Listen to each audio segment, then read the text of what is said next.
J'aimerais vous parler aujourd'hui d'ésotérisme parce que c'est une tendance, une mode qui commence à prendre un peu trop d'influence et de place dans le monde d'aujourd'hui comme quelque chose de normal, comme quelque chose que Dieu valide.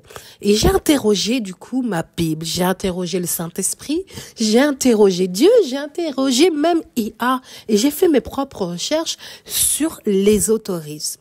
Et du coup, je vais vous faire ma propre réflexion dessus, les dangers, ce à quoi nous devons faire attention et l'initiation cachée derrière pour vous emmener dans des choses qui ne sont pas de Dieu sans votre accord. Alors, bienvenue dans cette vidéo, l'ésotérisme, la nouvelle sorcellerie New Age d'aujourd'hui. Et j'ai beaucoup observé ces derniers temps, il y avait quelque chose qui me dérangeait.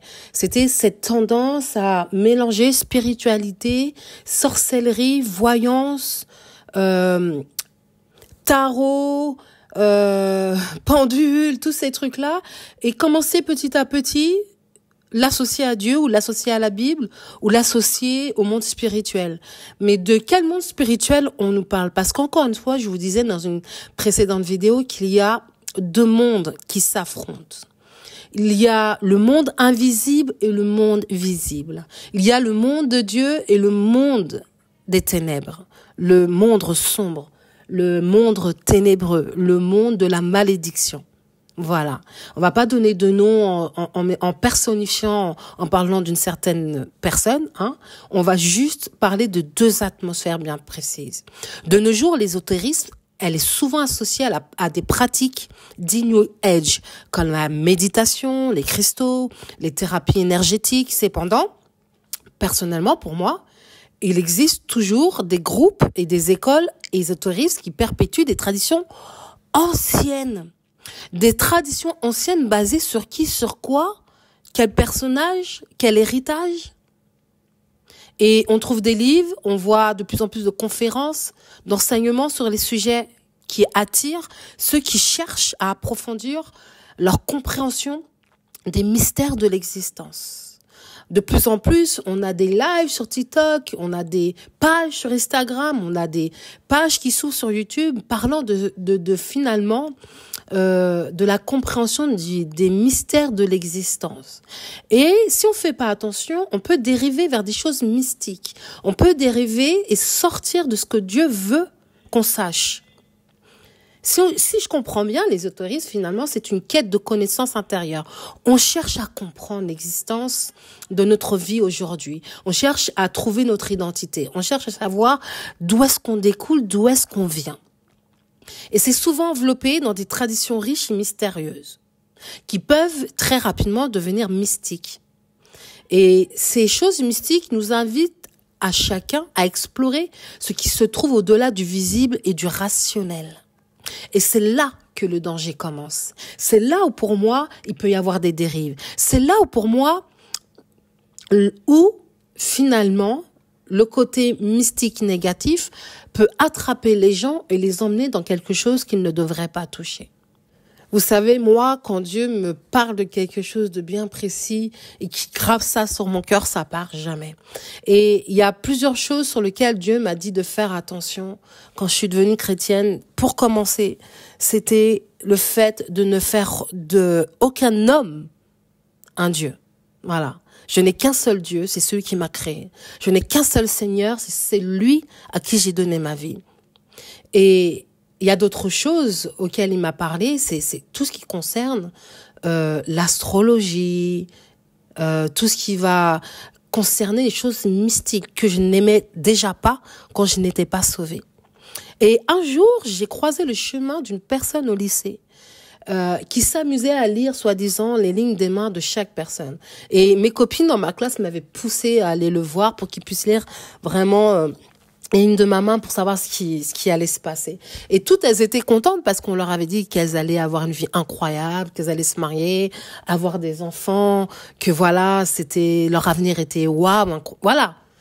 Et puis moi, ce jeune homme, c'était un Chinois, je me souviens très bien. C'est un jeune Chinois.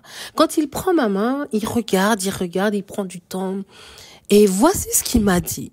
Il m'a dit, tu ne te marieras jamais. et tu n'auras jamais d'enfant. Ton avenir va être un avenir où tu seras seul.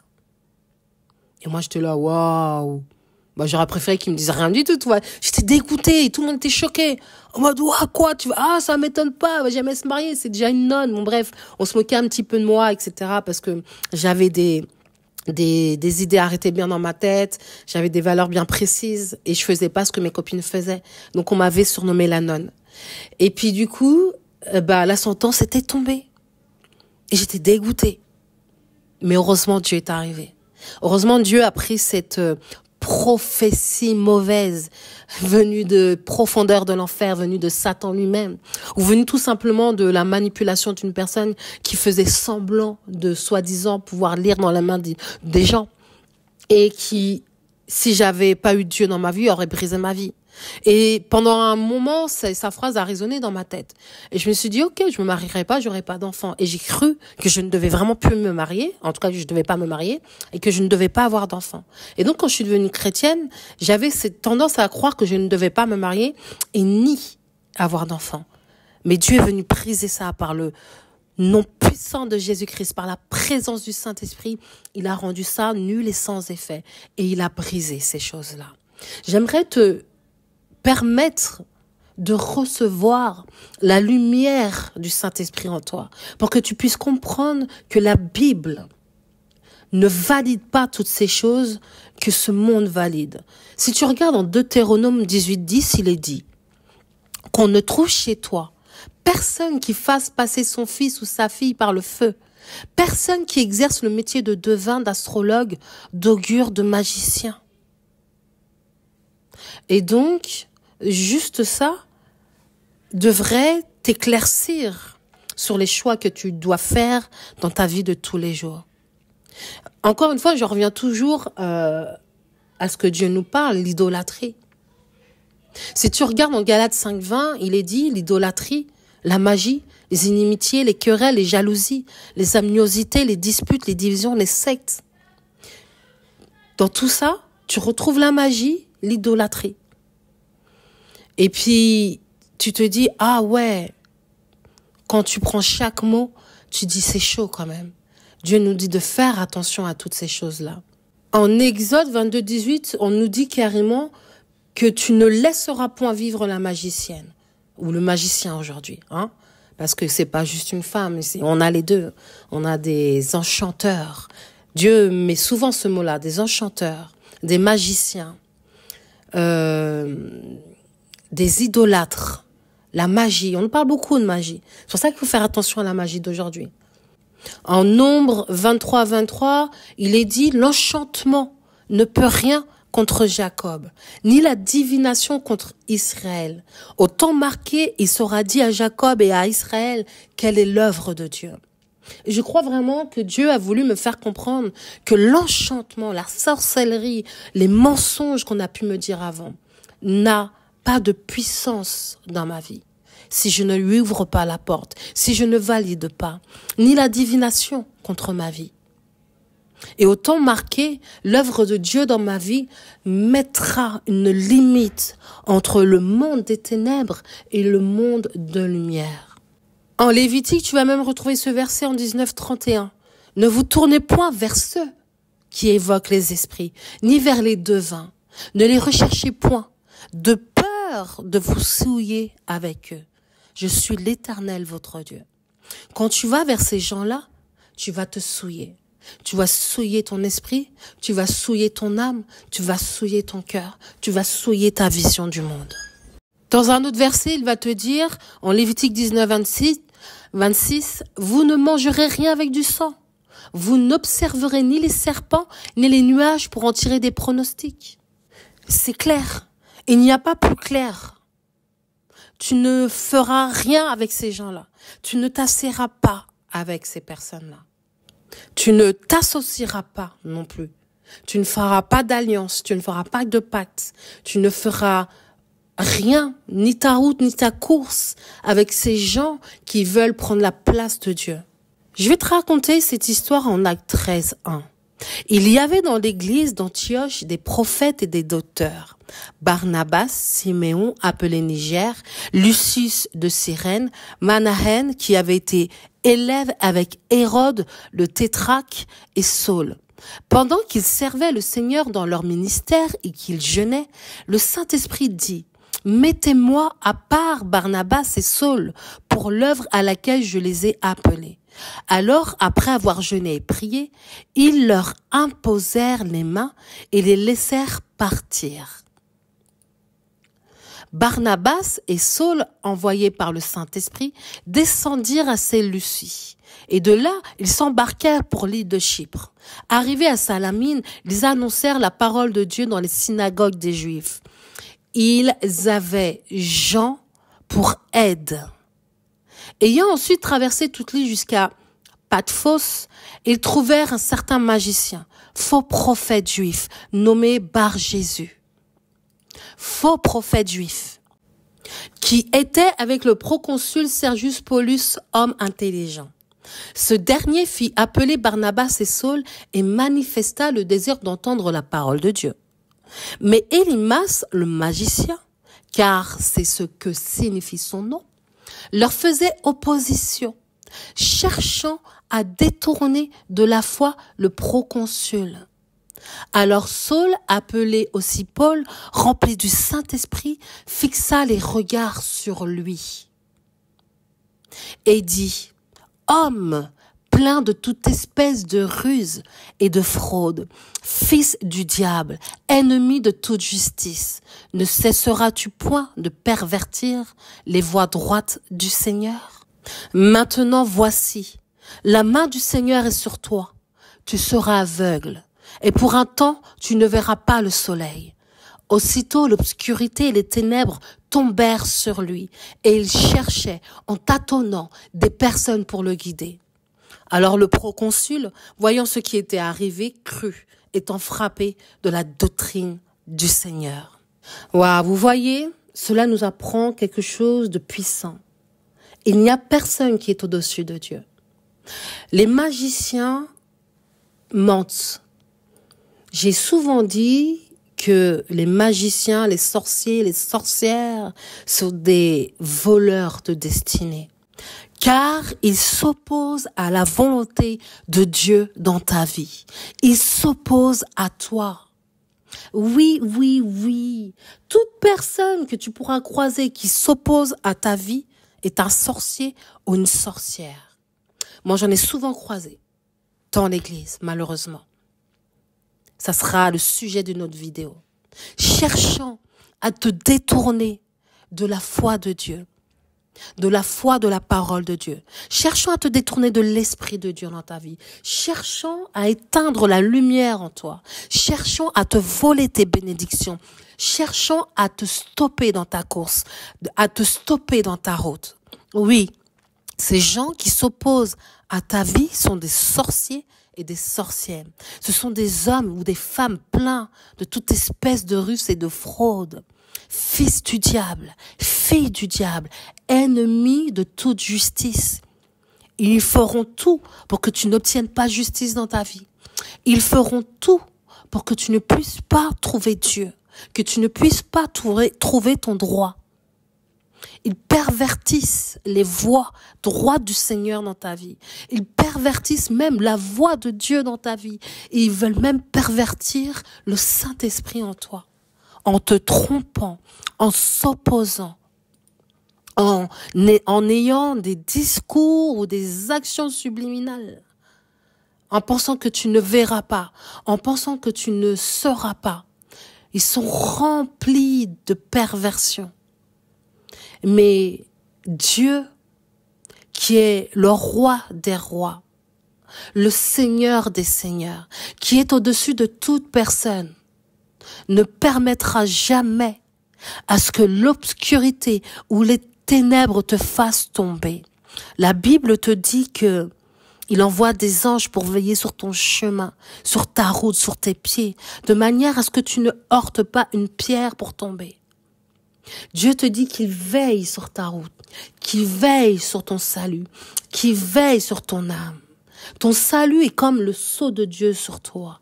Satan ne peut pas te toucher. Les ténèbres ou l'obscurité ne peuvent pas venir comme ça dans ta vie sans que toi tu l'autorises. À chaque fois qu'il y a une zone d'ombre dans ta vie que tu n'as pas acceptée, pose-toi la question de dans quelle atmosphère on t'a initié?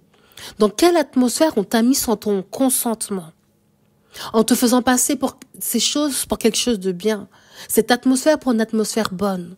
Dieu réserve clairement une sentence pour tous les sorciers, les sorcières, les gens qui touchent à toutes ces choses-là.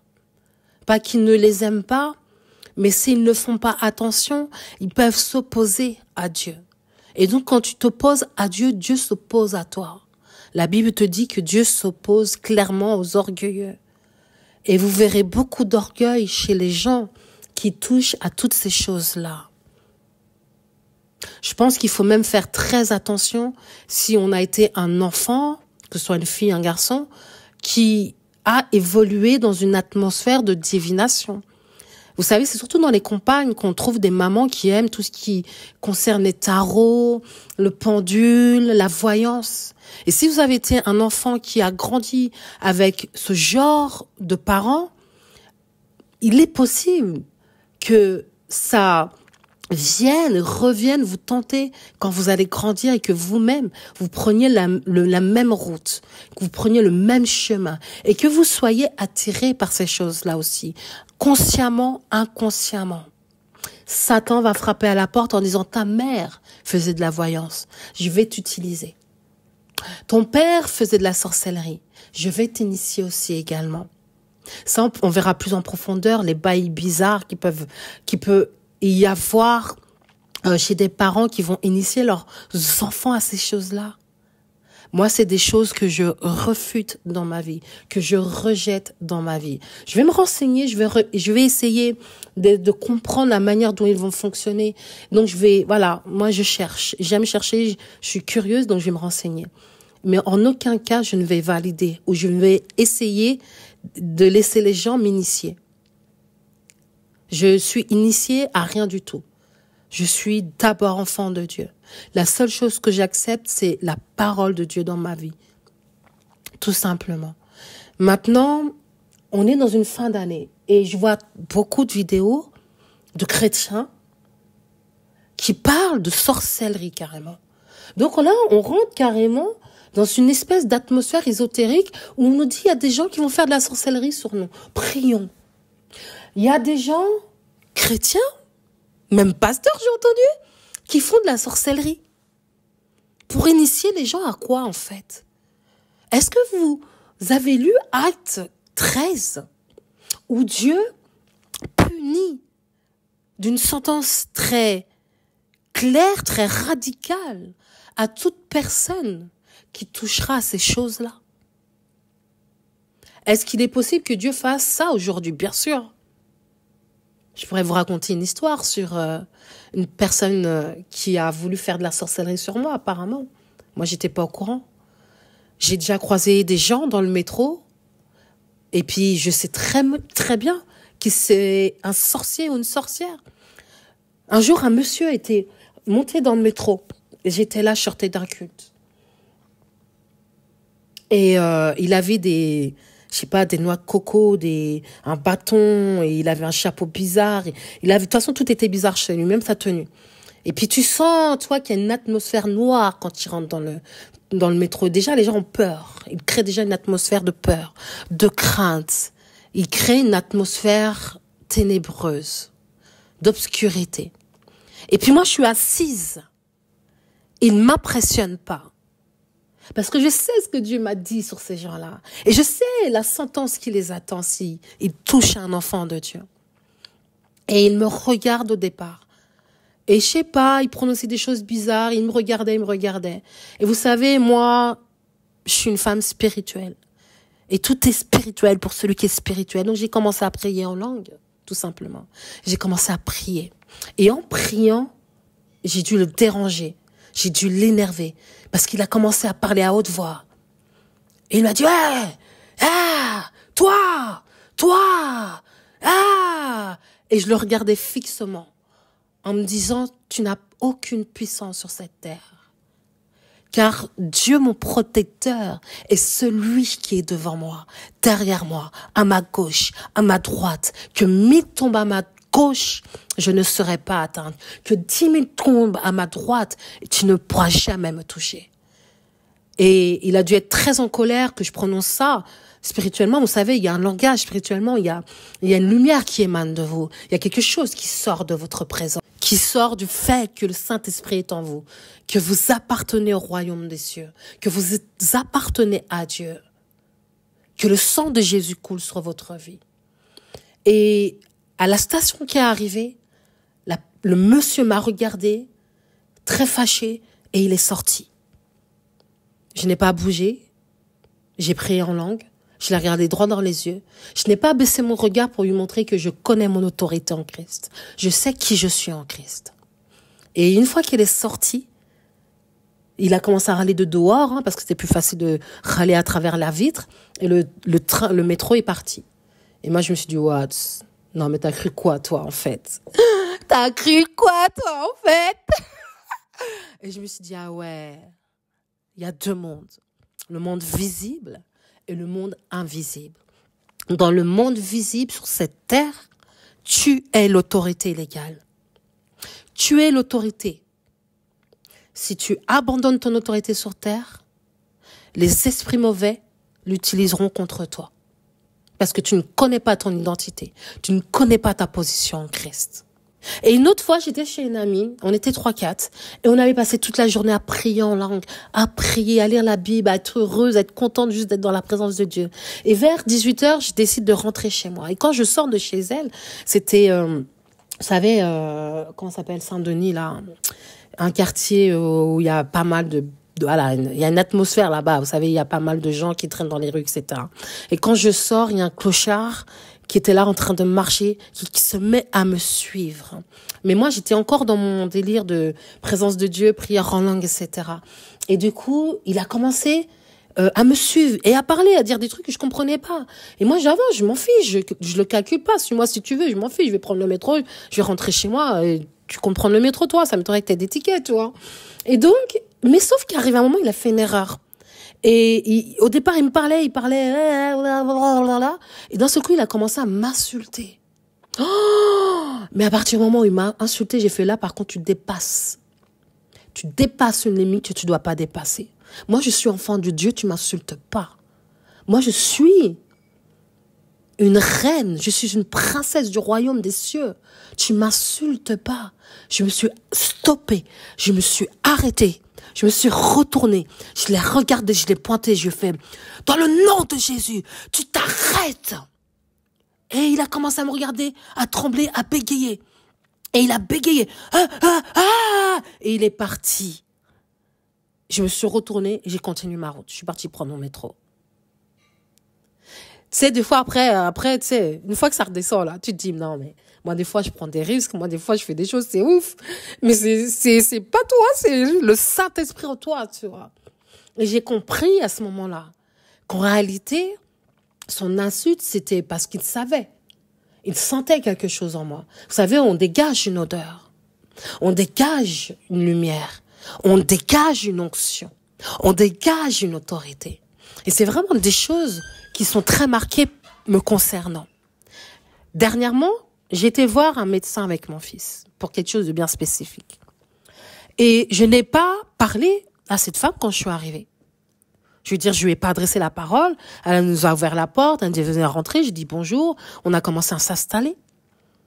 Et au bout de même pas une minute, elle a regardé mon fils, elle a dit à mon fils, ta maman, c'est une femme très forte. Et moi, j'étais là en mode, what? Qu'est-ce qui lui arrive? Mais pourquoi elle dit ça? J'ai même pas encore parlé. J'ai envie de dire, on n'a rien dit. On s'est juste assis. Comment tu peux savoir que je suis quelqu'un, forte, en fait? Tu peux pas savoir. Je t'ai pas parlé, tu me connais pas. Et pendant toute la consultation, cette personne se tenait la tête, respirait dans ses mains, comme s'il y avait quelque chose qui n'allait pas. Et arrivé à moi, je lui ai dit, ça va, vous allez bien? Et elle me regarde, fait, oui, vous inquiétez pas. Et moi, j'étais là, wow, des bails bizarres quand même. Et moi, j'étais là, Seigneur, j'espère qu'il y a nos anges qui sont là avec nous dans cette pièce. qu'elle ait de la crainte dans le cœur. Et on a fini, voilà, la consultation, on est parti. Je raconte ça à mon mari dans la voiture. Vous savez, il y a vraiment des choses que nous, on ne voit pas, mais Dieu sait, vous posez même pas de questions. Tout ça pour vous dire que ces bails bizarres où on parle de sorcellerie, où on crie presque au loup, on a peur. Moi, je comprends, il n'y a pas de souci. Mais par contre, vous devez connaître votre identité pour pouvoir prendre position. Et peu importe qui sont les gens qui utilisent des choses sombres, qui utilisent les ténèbres, l'obscurité pour faire du mal, soi-disant, ou pour vous voler, ou pour vous stopper, pour s'opposer comme dans Acte 13, avec ce faux prophète. Vous devez utiliser la parole de Dieu contre ça. Oui, pour que le monde voie qu'il n'y a qu'un seul Dieu sur cette terre, qu'il n'y a qu'un seul Seigneur, qu'il n'y a eu qu'un seul sacrifice. C'était celui de Jésus-Christ à la croix, l'agneau parfait, dont le sang a coulé pour ta vie, pour la vie de ceux qui veulent l'accepter.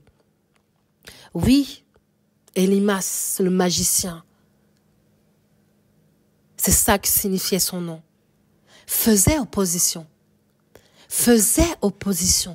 cherchant à détourner de la foi le proconsul. Vous aurez toujours des magiciens qui essaieront de détourner la foi des gens que vous voulez sauver, des gens de votre famille, ou vous-même, ou presque vos enfants. Mais Dieu est au-dessus d'eux. Dieu est au-dessus d'Dieu. Il n'y a aucune puissance plus puissante que celle de Dieu.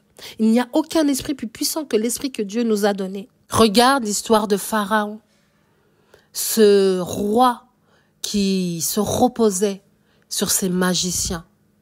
Ce pharaon qui appelait ses sages et ses enchanteurs, ses magiciens d'Égypte, qui faisaient juste des enchantements.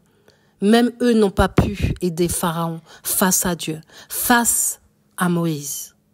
Et pour finir, j'ai envie de te dire qu'en cette fin d'année, tu ne dois pas craindre ceux qui utilisent toutes ces choses-là.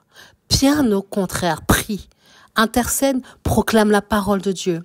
N'oublie pas le cadeau que Dieu t'a fait, le Saint-Esprit en toi. N'oublie pas que Dieu est cette protection puissante dans ta vie, qui ne permettra pas à ce que l'ennemi, les ténèbres viennent te toucher. Dieu est pour nous un refuge et un appui, un secours toujours présent dans la détresse. Fortifiez-vous et prenez courage. N'ayez pas peur et ne soyez pas effrayés devant eux, car l'Éternel, ton Dieu, marchera lui-même avec toi.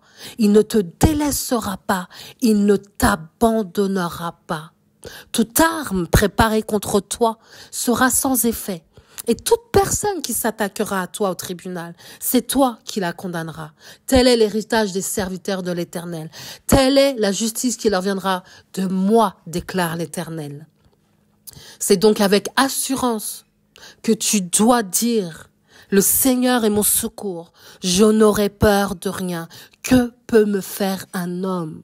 Tu me donnes le bouclier de mon salut. Ta main droite me soutient et je deviens grand par ta bonté. Tu élargis le chemin sous mes pas et mes pieds ne trébuchent pas. Garde-moi, ô Dieu, car je cherche refuge en toi. C'est l'Éternel qui combattra pour moi. Quant à moi, je garde le silence. Je pense qu'on doit faire attention à tous ces nouveaux mots qu'on donne pour un petit peu effacer ce qui, à la base, sort de la sorcellerie, de la voyance, du vaudou, de toutes ces choses que Dieu nous a interdit de faire et de toucher. Et rester vigilant, rester éveillé, rester connecté à la vraie source qui est Dieu. Beaucoup de choses ont l'air séduisant et beaucoup de choses vont séduire les gens, même les chrétiens, mais tu dois rester attaché à ce chemin resserré qui se rétrécit de plus en plus au fur et à mesure des années. J'aimerais te laisser avec ce psaume 18, 31. Les voies de Dieu sont parfaites. La parole de l'Éternel est pure. Il est un bouclier pour tous ceux qui se confient en lui.